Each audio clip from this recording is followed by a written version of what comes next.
If you're into typology, you'll probably come across Frank James. He's known for blending humor, personality insights, and personal growth into his content, and it's a really fun mix. But the problem is that it doesn't really match the INFJ type. Now, a lot of people type him as an INFJ, but when we dig deeper into his cognitive tendencies using cognitive typology and Vultology, we can see that he actually aligns much more with NiTe than NiFe. I mean, sure, on the surface, it's easy to see why he mistypes as an INFJ. INFJs are often described as introspective, empathetic, and deeply in tune with understanding people. And Frank definitely comes across that way in his content. He's thoughtful, he connects with his audience, and his humor feels insightful and relatable. But here's the thing, typing him as an INFJ based on those stereotypes that would actually apply to a lot of people is kind of short-sighted. NIFEs are much more focused on refining a singular vision and building towards long-term insights. That doesn't really match Frank's vibe, which is all about variety, experimentation, randomness, and a more open-ended curiosity. Right away, looking at the way he moves, looking at the energy he displays on camera in real time, we see a fluid, restless, and animated posture with the body swaying from side to side, the eyes toggling all over the place, and the gestures being very casual and nonchalant. We also see naive-looking eyes with brushstroke toggles, levity, and quirky skits, which are all NE signals.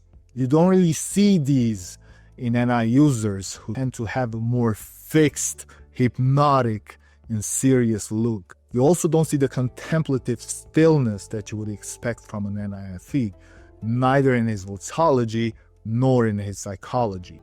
Frank's content, especially his MBTI sketches, reflect a wide range of ideas and concepts.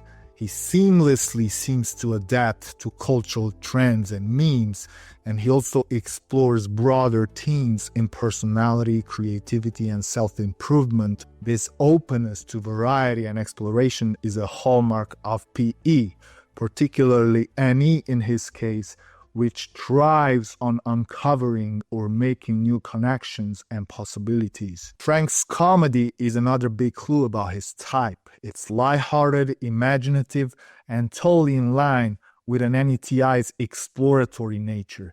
He's amazing at using all these exaggerated personality stereotypes to bring his sketches to life. You probably noticed how his creativity shines when he takes MBTI types and puts them into these absurd and over-the-top scenarios.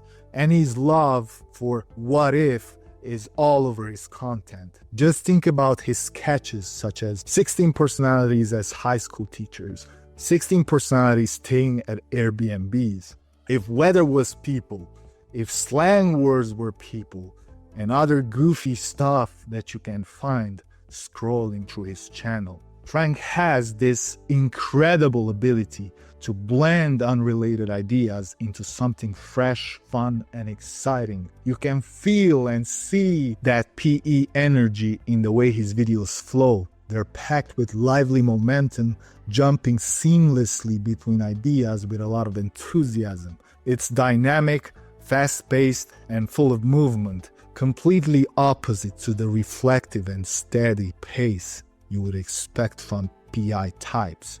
Frank's way of speaking is another big clue that he's NETI. He has this natural, inventive way of jumping between concepts. He'll start on one idea, then dive into a side anecdote or tangent, and then loop back to his original point. Because I'm always looking for how do I expand. So if the Enneagram, and the Enneagram did well for a certain amount of time. And in fact, when I came out with Enneagram types in quarantine, that got like 500,000 views. So that was like a big deal. I'm glad I did that series for that time. So when I hit on, I'm always looking for what's the next series, because 16 personalities doing XYZ is a reliable, repeatable series, and it's a formula. And every time I say something that sounds like Siri pops up on my computer. So that's the third time it's happened. But if the Enneagram one had blown up, that branching thought process is classic NE. It's like watching his curiosity unfold on screen. Now, here's where things get even more interesting. Frank's cognitive and behavioral patterns don't really line up with NI at all. NI users tend to see the world through long-term interconnected patterns, focusing on cyclical events and their deeper significance. Sure, Frank touches on personality patterns and human traits, but he keeps it tied to current or random contexts rather than diving into universal or timeless themes. To give you a clearer picture, let's compare Frank to other content creators who do embody the NI tendencies, such as Alex O'Connor, also known as Cosmic Skeptic, or Keith Woods. Both of them approach their content with a focus on long-term interconnected patterns and overarching themes. Alex O'Connor, for instance, dives deep into philosophical debates and ethical questions, often building towards a cohesive worldview on topics like morality and atheism. Keith Woods does something similar, but his focus is on historical cycles and ideological patterns. Frank's content, on the other hand, thrives on variety, randomness, and immediate curiosity, jumping from one idea to the next without necessarily tying them all together. So when it all comes together, Frank's Vultology, personality, and content really align with the NETI cognitive type. He's got that restless, dynamic energy that's driven by curiosity and the need for exploration. He's constantly moving, constantly creating, and always looking for the next thing or idea to explore. So through the lens of cognitive typology, Frank is a great example of NETI in action. Curious, creative, and sharp in his analytical thinking while maintaining a casual, fun atmosphere. If you guys agree or disagree, let me know in the comments.